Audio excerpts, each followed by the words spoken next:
بسم اللہ الرحمن الرحیم۔ کن چیزوں سے روزہ ٹوٹ جاتا ہے؟ ناک میں دوا ڈالنے سے، سگریٹ تمباکو نوشی کرنے سے، حیض کے آنے سے، انہیلر کے استعمال سے۔ کن چیزوں سے روزہ نہیں ٹوٹتا؟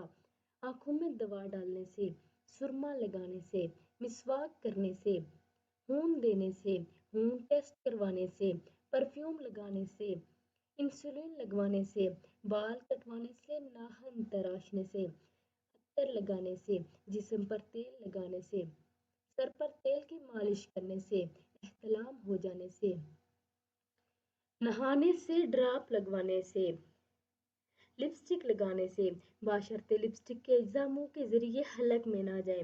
لپسٹک نہ لگانا ہی بہتر ہے۔ خود بخود قے آنے سے، اگر اپنے اختیار سے منہ بھر کے قے کر لی تو روزہ ٹوٹ جائے گا۔ ناک سے خون بہنے سے، باشرطے منہ کے ذریعے خون حلق میں نہ جائے۔ ان چیزوں سے روزہ نہیں ٹوٹتا۔